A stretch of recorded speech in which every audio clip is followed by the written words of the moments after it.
Hello friends, welcome our YouTube channel the success zone. जैसा आप लोगों को पता है कि स्टैटिक जीके का सीरीज़ चल रहा है और इस सीरीज़ में जितने भी पीवाईक्यू क्वेश्चंस हैं जो आपके SSC, CGL, MTS, CHSL, RRB, आपका एनटीपीसी, आपका एसएससी जीडी, सभी एग्ज़ाम्स में जितने भी पीवाईक्यू क्वेश्चंस रहे हैं और ऐसे क्वेश्चन जो इम्पोर्टेंट हो सकते हैं उन सभी का एक संग्रह आपको इस वीडियो में मिलने वाला है, ताकि आपका जो इंतज़ार है गवर्नमेंट एग्ज़ाम को क्रैक करने का, वो हम भी चाहते हैं कि वो एग्ज़ाम आपका बहुत जल्दी से जल्दी क्या हो सके बेटा, क्रैक हो सके। तो स्टार्ट करते हैं हमारी क्लास को। पहला क्वेश्चन देखें क्या है।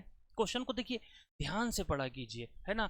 जल्दबाजी में हमें बिल्कुल भी मिस्टेक्स नहीं करना है ना। हम कम क्वेश्चंस अटेम्प्ट करेंगे, लेकिन जितने क्वेश्चंस करेंगे वो हमारे एक्यूरेसी के साथ लगभग सॉलिड क्वेश्चंस होने चाहिए। चलिए, इनमें से कौन सा नेशनल पार्क, राष्ट्रीय उद्यान उत्तर प्रदेश में स्थित है। तो उत्तर प्रदेश के नेशनल पार्क की बात हो रही है और ये कहाँ पर स्थित है। ठीक है, तो पहला देखिए, दुधवा राष्ट्रीय उद्यान, गुंडी राष्ट्रीय उद्यान, मुरलेन राष्ट्रीय उद्यान या दाचीग्राम। तो इसका सही आंसर देखते हैं। इसका जो सही आंसर होगा वो क्या होगा, दुधवा राष्ट्रीय उद्यान। दुधवा राष्ट्रीय उद्यान उत्तर प्रदेश में है बेटा, और ध्यान रखिएगा कि इसको नेशनल पार्क कब डिक्लेयर किया गया, 1977 में इसको नेशनल पार्क। अब मैं नेशनल पार्क की बात करूं तो भारत में टोटल नेशनल पार्क कितने हैं। भारत में टोटल नेशनल पार्क की संख्या कितनी है बेटा, 106। अगर मैं बोलूं भारत में टोटल अभ्यारण्य बताइए कितने हैं, तो भारत में टोटल जो अभ्यारण्य है वो कितने हैं, 573 अभ्यारण्य है।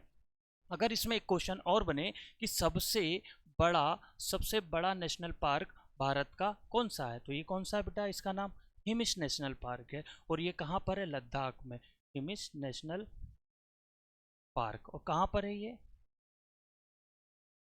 लद्दाख में। सबसे छोटा, एक क्वेश्चन ये भी बन सकता है कि सबसे छोटा नेशनल पार्क बताइए कहाँ है, तो ये है आपका पैटन आइलैंड नेशनल पार्क। और ये कहाँ पर है बेटा, अंडमान निकोबार में। कहाँ पर है, अंडमान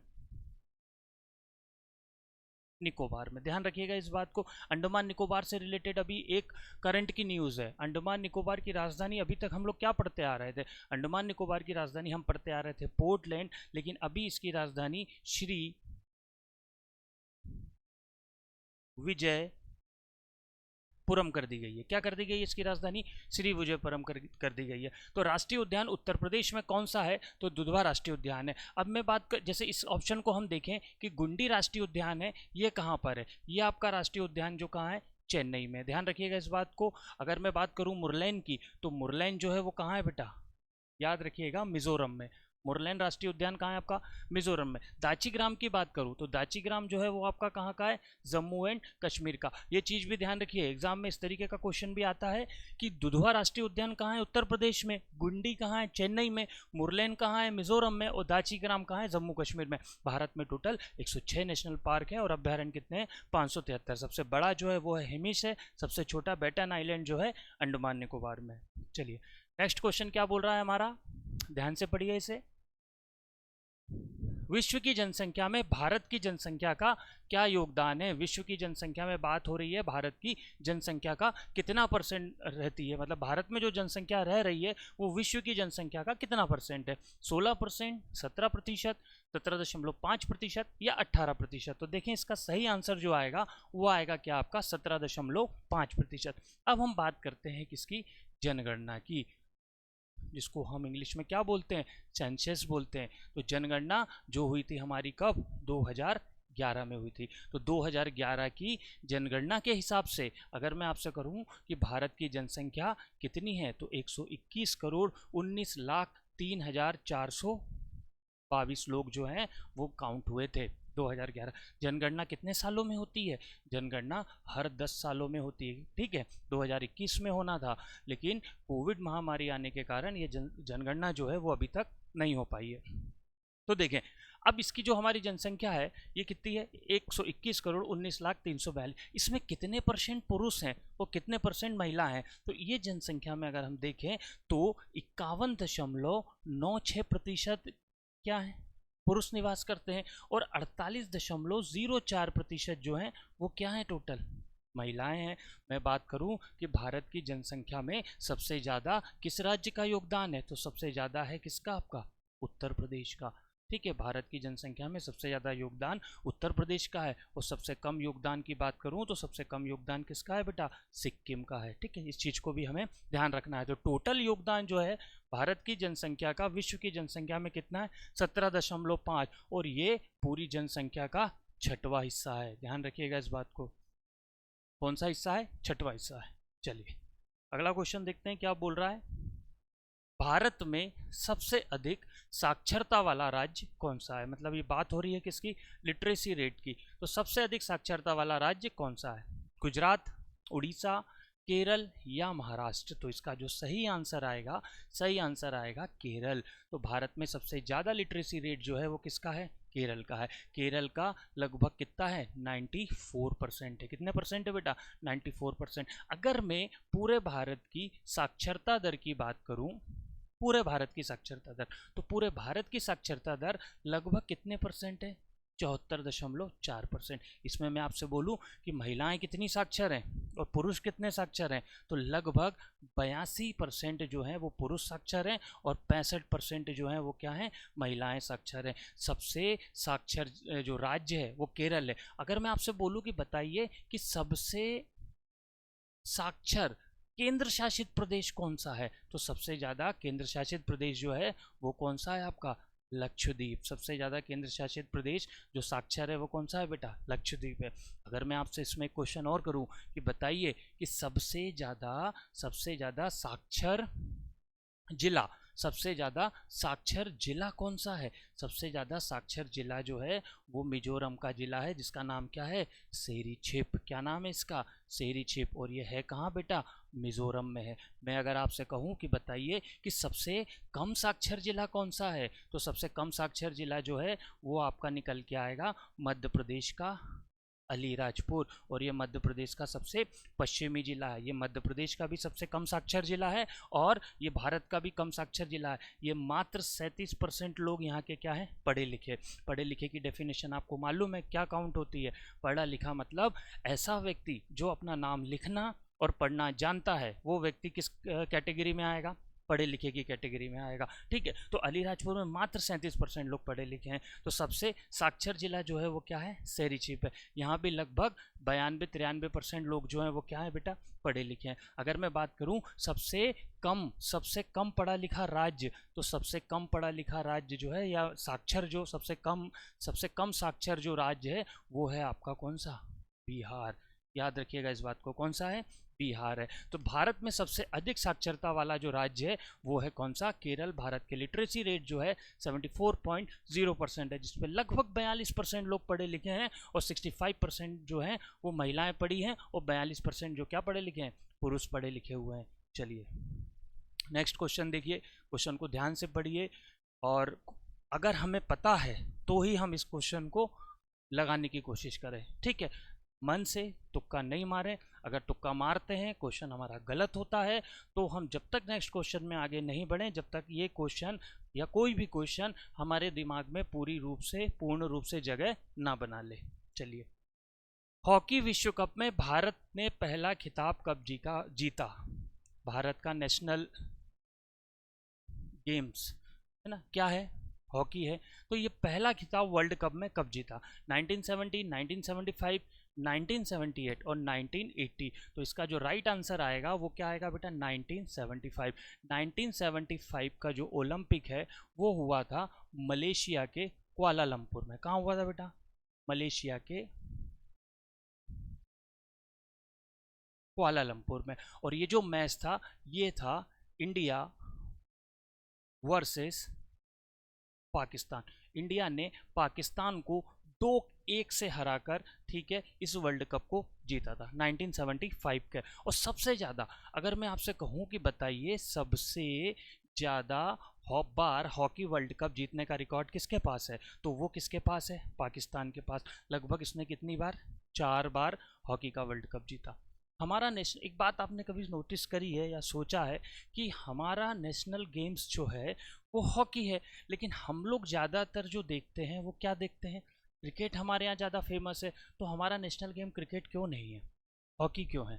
तो इस बात को ध्यान रखिए कि जब हमारा नेशनल गेम हॉकी जो जिसको नेशनल गेम बनाया गया था, राष्ट्रीय खेल बनाया गया था, उस समय हमारी जो हॉकी की टीम है वो लगातार गोल्ड मेडल जीत रही। उस समय क्रिकेट को कोई नहीं जानता था, उस समय लगातार गोल्ड मेडल जीता जा रहा था, कंटिन्यू गोल्ड मेडल्स जीते जा रहे थे अलग अलग टूर्नामेंट में, इसलिए हमारी जो है वो क्या है, हॉकी है। अच्छा, एक क्वेश्चन, विश्व में सबसे ज़्यादा देखा जाने वाला स्पोर्ट्स कौन सा है? फुटबॉल। विश्व में सबसे ज़्यादा जो स्पोर्ट्स देखा जाता है वो क्रिकेट नहीं है, क्रिकेट सिर्फ एशिया तक ही देखा जाता है, ठीक है। पूरे वर्ल्ड की यदि मैं बात करूं तो वर्ल्ड में कौन सा स्पोर्ट सबसे ज़्यादा देखा जाता है? फुटबॉल देखा जाता है। तो हॉकी विश्व कप में पहला खिताब जो है वो कब जीता गया? 1975 में, और ये मैच हुआ था मलेशिया के कोलालमपुर में, इंडिया वर्सेस पाकिस्तान के बीच। चले अगला देखिए, भारतीय, ध्यान से पढ़िए क्वेश्चन को, भारतीय संविधान सभा में कितनी महिलाएं सदस्य थीं? अब बात आती है कि ये संविधान सभा है क्या? संविधान सभा है क्या?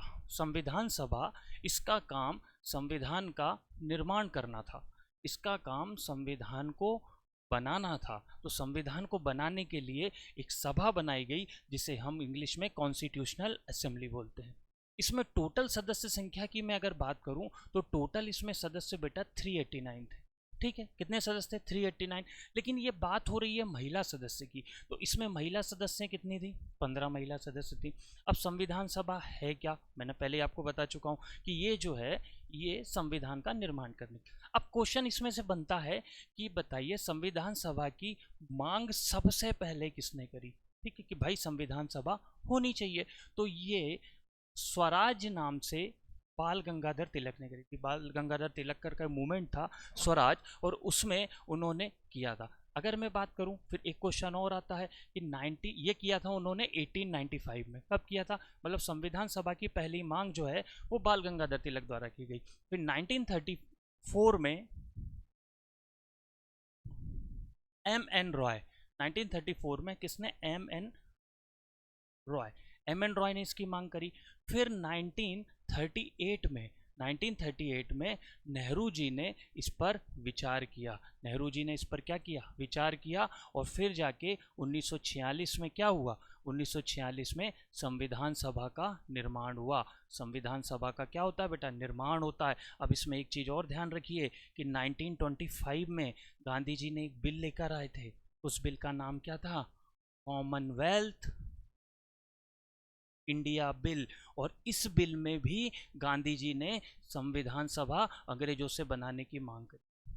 आपने एक एक्ट पढ़ा होगा संविधान में, 1935 का भारत शासन अधिनियम। 1935 के भारत शासन अधिनियम में डिमांड की थी भारतीयों ने अंग्रेजों से कि 1935 का जो आप एक्ट बना रहे हो उसमें संविधान सभा को जोड़ो, उसमें संविधान सभा के बारे में जिक्र करो। लेकिन अंग्रेजों ने इसका भी जिक्र उसमें नहीं किया, और तब जाके संविधान सभा जो है 1946 में बनी। वो डेट भी मैं आपको बता देता हूँ, ये बनी थी आपकी 6 दिसंबर 1946 को, और ये भंग हुई थी आपकी 24 जनवरी 1950 को। और ध्यान रखिएगा इसी दिन भारत के पहले राष्ट्रपति डॉक्टर राजेंद्र प्रसाद को डिक्लेयर किया गया। भारत के पहले राष्ट्रपति राजेंद्र प्रसाद बनेंगे, ये 24 जनवरी 1950 को क्या कर दिया गया था? डिक्लेयर कर दिया गया था, ठीक है। अब इसमें एक और क्वेश्चन आता है कि बताइए संविधान सभा के, संविधान सभा थी तो इसके अध्यक्ष बताइए। एक होते हैं अस्थायी अध्यक्ष और एक होते हैं कौन से? स्थायी अध्यक्ष। तो मैं अगर अस्थायी अध्यक्ष की बात करूं तो उनका नाम था सच्चिदानंद सिन्हा। क्या नाम था बेटा उनका? सच्चिदानंद सिन्हा। लेकिन अगर मैं स्थायी अध्यक्ष की बात करूं तो स्थायी अध्यक्ष जो थे वो थे डॉक्टर राजेंद्र प्रसाद, जो भारत के पहले राष्ट्रपति थे। और सबसे ज़्यादा लंबे समय तक राष्ट्रपति रहने का जो रिकॉर्ड है वो भी किसके नाम पर है? डॉक्टर राजेंद्र प्रसाद के नाम पर। मुझे लगता है कि आप लोगों को ये चीज़ क्लियर हो रहा होगा। चलें आगे देखते हैं क्या बोल रहा है। रोहन बोपन्ना का संबंध किस खेल से है? रोहन बोपन्ना का संबंध, देखिए इस तरीके का क्वेश्चन भी है ना एक एग्जाम में पूछा ही जाता है। तो चलिए देखते हैं, टेनिस, हॉकी, बास्केटबॉल या क्रिकेट। तो इसका जो सही आंसर आएगा वो आएगा क्या? टेनिस। रोहन बोपन्ना जो है एक टेनिस प्लेयर है, और अभी रिसेंटली 2024 के पेरिस ओलंपिक के बाद इन्होंने पेरिस ओलंपिक के बाद ठीक है, पेरिस ओलंपिक के बाद इन्होंने संन्यास की घोषणा करी। इनके इनके नाम पर एक रिकॉर्ड भी है बेटा, इनके नाम पे एक बहुत इंपॉर्टेंट रिकॉर्ड है, एटीपी मास्टर्स 1000 का खिताब जीतने वाले सबसे ओल्डेस्ट पर्सन जो है वो कौन है? रोहन बोपन्ना। एटीपी मास्टर्स 100 का खिताब जीतने वाले सबसे उम्र दराज यदि कोई प्लेयर है, उस प्लेयर का नाम क्या है? रोहन बोपन्ना। तो ध्यान रखिएगा, रोहन बोपन्ना का संबंध किस खेल से है? टेनिस से। चलें आगे देखते हैं क्या बोल रहा है। ऑस्कर अवार्ड पाने वाले पहले भारतीय कौन थे? देखिए, ऑस्कर अवार्ड सबसे पहले किस क्षेत्र में दिया जाता है? ऑस्कर अवार्ड जो होता है वो बेटा आपका सिनेमा के क्षेत्र में दिया जाता है, और सिनेमा के क्षेत्र में दिया जाने वाला यह जो अवार्ड है ये सबसे बड़ा अवार्ड माना जाता है। तो क्या सत्यजीत रे को मिला था?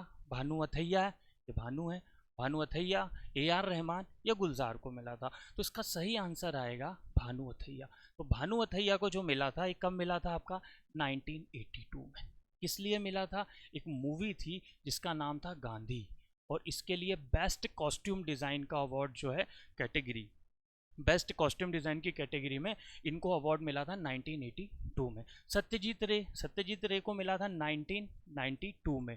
AR रहमान को स्लम डॉग मिलेनियर, ठीक है, ये मिला था उनको 2009 में, और गुलजार को भी मिला था कब? 2009 में। ठीक है, तो ऑस्कर अवार्ड पाने वाले पहले भारतीय जो थे वो उनका नाम क्या है?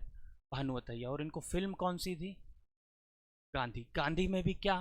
कॉस्ट्यूम, बेस्ट कॉस्ट्यूम डिजाइनर है ना, कॉस्ट्यूम डिजाइनिंग कैटेगरी में इनको मिला था।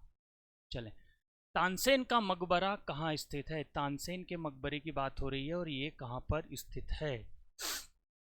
ओरछा, इंदौर, ग्वालियर या धार? तो इसका जो सही आंसर आएगा वो आएगा कहाँ? ग्वालियर। तानसेन का मकबरा कहाँ है? ग्वालियर में। तानसेन का मकबरा ग्वालियर में है। रानी लक्ष्मीबाई का मकबरा जो है वो भी कहाँ पर है आपका? ग्वालियर में है।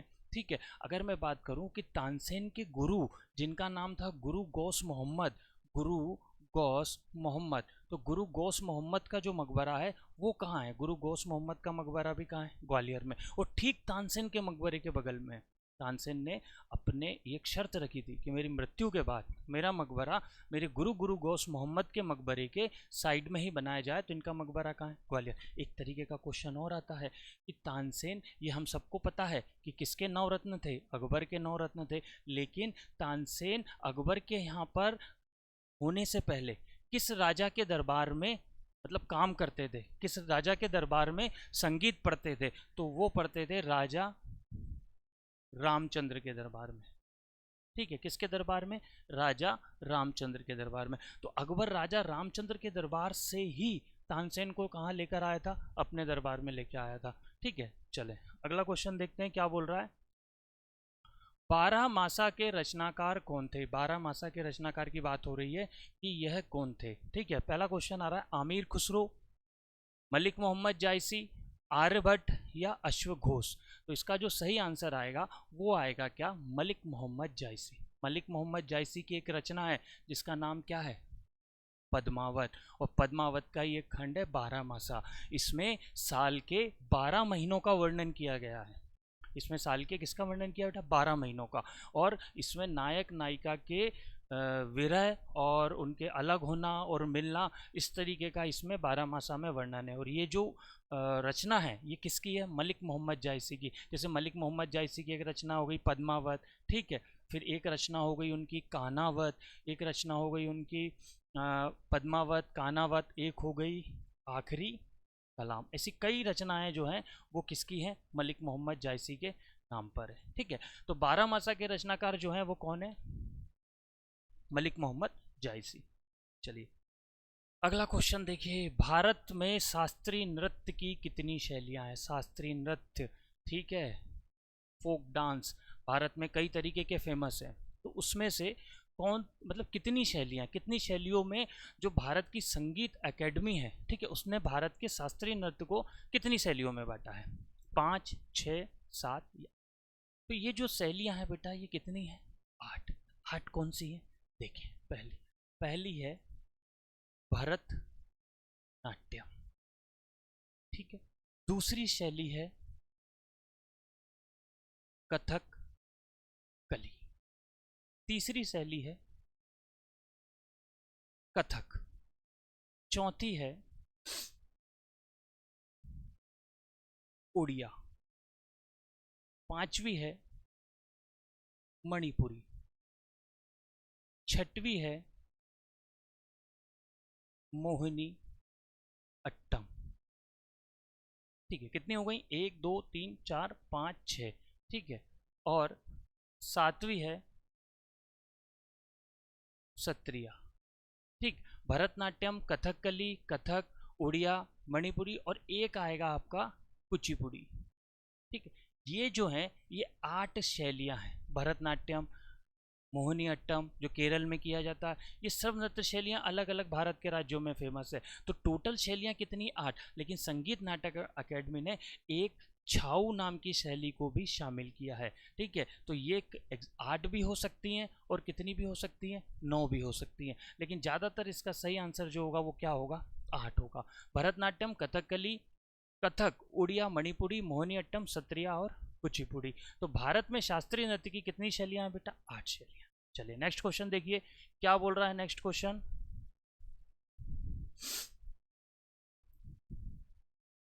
भारतीय अंतरिक्ष अनुसंधान संस्थान, बात हो रही है भाई ISRO, Indian Space Research Organisation, इसका गठन कब किया गया?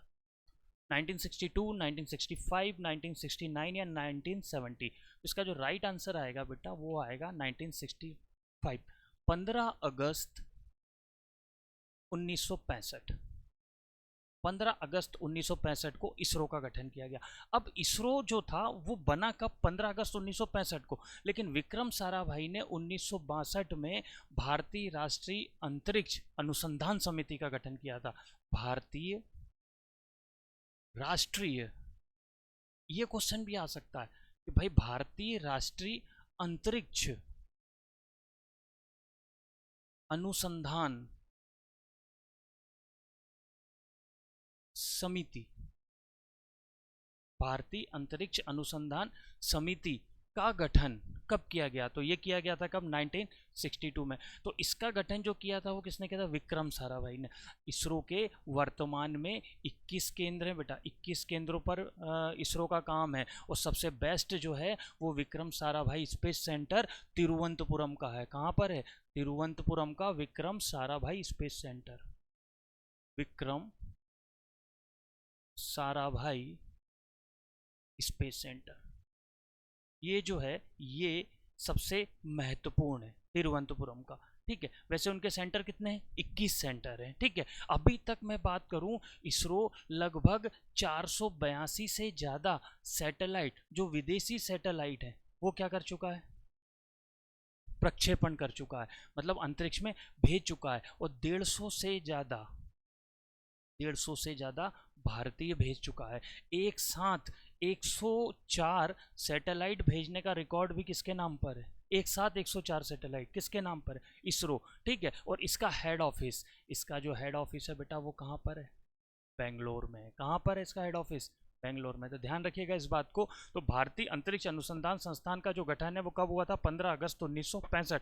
बट वो ये पूछ रहा है कि भारतीय राष्ट्रीय अंतरिक्ष अनुसंधान समिति का गठन कब हुआ था? तो वो हुआ था कब? 1962 में। चलिए नेक्स्ट क्वेश्चन देखिए क्या बोल रहा है वो, ध्यान से पढ़िए इसे। बास्केटबॉल की एक टीम में कितने खिलाड़ी होते हैं? 5 होते हैं, 16 होते हैं, 7 होते हैं, या 11 होते हैं? देखिए, बास्केटबॉल की एक टीम की तरफ से उसके मैदान में, उसके कोर्ट में कितने खिलाड़ी खेलते हैं? 5। अगर मैं दोनों का काउंट करूं तो दोनों में कितने हो जाएंगे? 10 हो जाएंगे। बास्केटबॉल के बारे में बात करूं तो बास्केटबॉल जो है उसकी शुरुआत आप 18वीं सदी में हुई थी। कब हुई थी? 18वीं सदी में। और ये जो गेम है ये ओलंपिक में शामिल हुआ था 1936 में। बास्केटबॉल सबसे पहले ओलंपिक में शामिल कब हुआ था? 1936 में। इस स्पोर्ट्स को, इस गेम को खेलने के लिए कितने मिनट होते हैं? 50 मिनट का जो होता है वो क्या होता है? एक गेम होता है। भारत में 1934 के आसपास से बास्केटबॉल खेलना शुरू कर दिया गया था। तो 18वीं सदी में इसका क्या हुआ है? मतलब इसका जन्म हुआ है, और 1936 में से ओलंपिक में शामिल किया गया था। इसकी जो ड्यूरेशन होती है वो बेटा कितनी होती है, 50 मिनट। तो इसके एक टीम में 5 होते हैं। दोनों टीम की अगर मैं बोलूँ तो दोनों टीम में कितने होते हैं, 10। 5 एक टीम के, 5 दूसरी टीम के। चलिए क्या बोल रहा है, भारत में सबसे ज़्यादा कौन सी मिट्टी पाई जाती है। भारत में कई तरह की मिट्टियाँ पाई जाती हैं।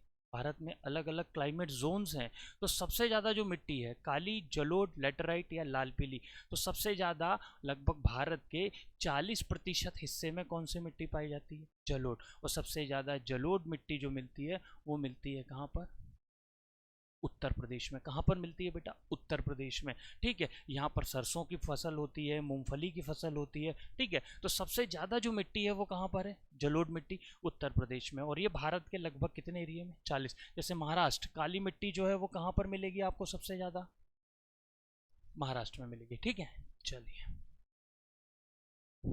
भारत में सबसे अधिक पक्की सड़कों वाला राज्य, क्या मध्य प्रदेश में है, उत्तर प्रदेश में है, महाराष्ट्र में है या गुजरात में है। तो सबसे अधिक पक्की सड़कें, तो सबसे अधिक पक्की सड़कों वाला जो राज्य है वो क्या है, महाराष्ट्र। बट यदि मैं बोलूं सबसे ज़्यादा नेशनल हाईवे का जाल यदि कहीं फैला हुआ है तो वो कहाँ फैला हुआ है बेटा, उत्तर प्रदेश में।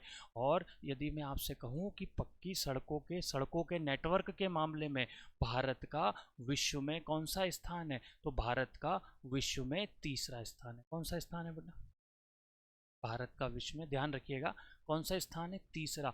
सड़कों के नेटवर्क के मामले में, सड़कों की कंडीशन के मामले में बात नहीं कर रहा हूँ मैं। सड़कों की कंडीशन के मामले में तो हम बहुत नीचे होंगे, लेकिन नेटवर्क के मामले में जो है वो कौन सा स्थान है, तीसरा। और सबसे ज़्यादा पक्की सड़कें कहाँ पर है, महाराष्ट्र में। जो सड़क घनत्व है, सड़क घनत्व भारत का सड़क घनत्व जो है वो बेटा 142.6 है। कितना है, 142.6 भारत का सड़क घनत्व है।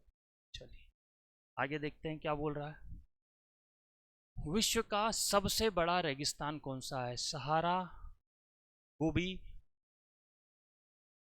अटाकामा या ऑस्ट्रेलिया। तो इसका जो सही आंसर है वो क्या आएगा, सहारा मरुस्थल। इसका क्वेश्चन ऐसा होना चाहिए कि विश्व का सबसे बड़ा गर्म रेगिस्तान कौन सा है ना। गर्म रेगिस्तान जो है वो क्या है, सहारा है। ये लगभग मान के चलिए कि 5600 किलोमीटर चौड़ा है। ठीक है, सॉरी 5600 किलोमीटर लंबा है और 1900 किलोमीटर क्या है, ये चौड़ा है। ठीक है, ये उत्तरी अटलांटिक और लाल सागर के बीच में है। उत्तरी अटलांटिक और कहाँ पर, लाल सागर के बीच में सबसे बड़ा गर्म रेगिस्तान, जिसका नाम क्या है, सहारा। चलें आगे देखें क्या बोल रहा है। विश्व में सबसे पहले आधुनिक रूप से सीमेंट का निर्माण कहाँ हुआ, सीमेंट सबसे पहले कहाँ पर निर्माण हुई। तो सबसे पहले जो सीमेंट का निर्माण है, जर्मनी, फ्रांस, ब्रिटेन या भारत। तो इसका सही आंसर जो है वो कहाँ है बेटा, ब्रिटेन। ब्रिटेन के पोर्टलैंड में सीमेंट का निर्माण सबसे पहले हुआ था, और ये हुआ था 1824 के आसपास। ठीक है, अगर मैं बात करूं कि सबसे ज़्यादा सीमेंट का उत्पादन विश्व में कौन सा देश करता है, तो विश्व में सबसे ज़्यादा करने वाला कौन सा है, चीन। उसके बाद आता है भारत। और अगर मैं भारत की ही बात करूं कि भारत में सबसे ज़्यादा कहाँ पर होता है, तो भारत में सबसे ज़्यादा सीमेंट का उत्पादन कहाँ होता है बेटा, आंध्र प्रदेश में। सबसे पहली फैक्ट्री 1904 में पोरबंदर में लगाई गई थी। कहाँ लगाई गई थी, पोरबंदर में। किसकी फैक्ट्री, सीमेंट की फैक्ट्री। ये क्वेश्चन भी ध्यान रखिए, पहली सीमेंट की फैक्ट्री कहाँ लगी थी, पोरबंदर में। फिर उसके बाद लगाई गई थी चेन्नई में, लेकिन पहली कहाँ लगी थी, पोरबंदर में। तो चीन जो है वो सबसे बड़ा सीमेंट का उत्पादन करता है। भारत सेकंड पोजीशन पर है और आंध्र प्रदेश भारत में पहले नंबर पर है। और पहली फैक्ट्री जो लगी थी सीमेंट की वो कहाँ लगी थी, पोरबंदर में। चलिए, भारत में खारे पानी की सबसे बड़ी झील बताइए। भारत में कई तरीके की झील है, तो खारे पानी की झील की बात हो रही है।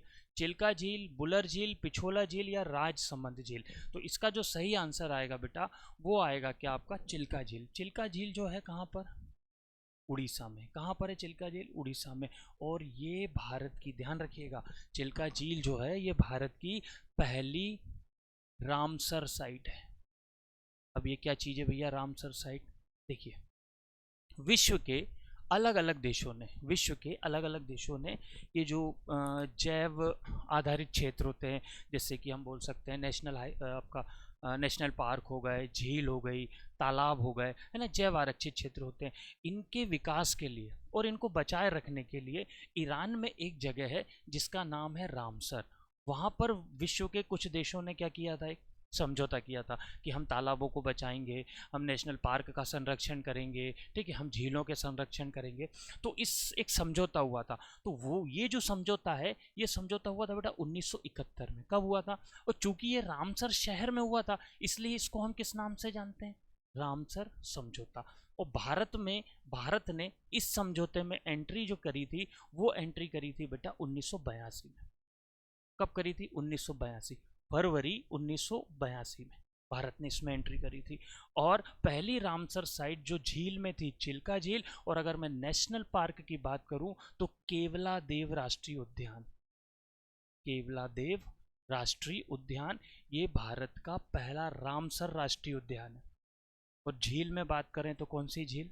चिल्का झील, जो उड़ीसा में। तो रामसर, यहाँ से क्या ध्यान रखना है हमको, देखो रामसर समझौता कब हुआ? 1931 में। भारत ने एंट्री कब मारी इसमें भाई? 1982 में। पहली झील जो चिल्का झील है, ये जो है, ये खारी पानी की सबसे बड़ी झील है, ये एशिया की सबसे बड़ी झील है, ठीक है, उड़ीसा में है ये पहली रामसर झील है। और अभी तक भारत में टोटल रामसर साइट्स हैं वो क्या है? 75+ हो चुकी हैं। रामसर साइट्स जो हैं वो अभी तक कितनी हो चुकी हैं भारत में? 75+। पहली थी चिल्का झील। और नेशनल पार्क में बात करें तो केवलादेव। और केवलादेव जो है ये कहाँ पर है बेटा? राजस्थान में है। कहाँ पर है? आ रहा होगा समझ में, मुझे लग रहा है ना।